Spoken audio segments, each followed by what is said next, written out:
Introductory note.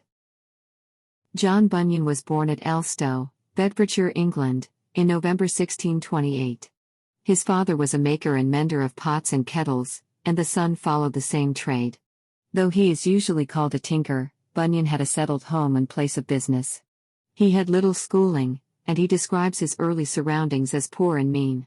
When he was not yet 16, his mother died. In 2 months his father married again, and the son enlisted as a soldier in the Civil War in November 1644, though whether on the parliamentary or royalist side is not certain.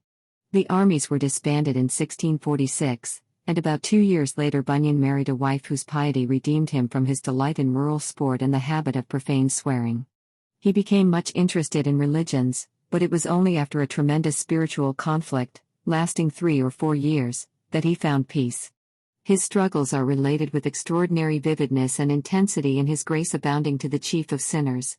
In 1655, the year in which he lost his wife, he began to exhort, and 2 years later he became a regular nonconformist preacher, continuing, however, to practice his trade.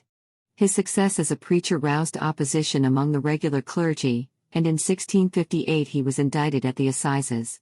His writing began with a controversy against the Quakers, and shows from the first the command of a homely but vigorous style. With the reenactment of the laws against nonconformity at the Restoration, Bunyan became subject to more severe persecution, and with a short intermission he was confined to prison from 1660 till 1672. Again and again he might have been released, but he refused to promise to desist from preaching, and there was no alternative for the justices but to keep him in confinement. Sometimes lax jailers permitted him to preach at church meetings. He frequently ministered to his fellow prisoners, and he supported his family, now looked after by a second wife, by making laces. He had apparently abundant leisure, for he wrote in prison a large number of books, the first one of importance being that already mentioned, Grace Abounding, 1666.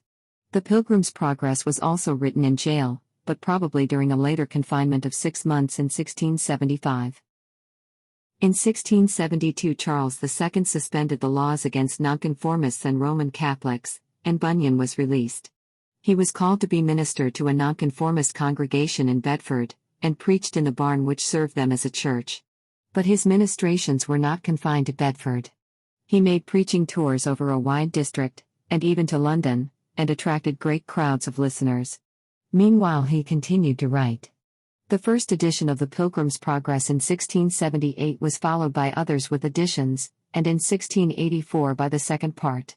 The Life and Death of Mr. Badman appeared in 1680, The Holy War made by Shaddai upon Diabolus in 1682.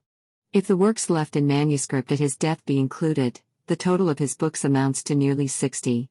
He died in 1688, leaving a widow and 6 children, and a personal estate of less than £100. The Pilgrim's Progress became at once popular, and has continued to be by far the most widely read of all his works, and one of the most universally known of English books. Though in the form of an allegory, the narrative interest is so powerful, the drawing of permanent types of human character is so vigorous, and the style is so simple and direct that it takes rank as a great work of fiction. The best sides of English Puritanism have here their most adequate and characteristic expression, while the intensity of Bunyan's religious fervor and the universality of the spiritual problems with which he deals, raise the work to a place among the great religious classics of the world.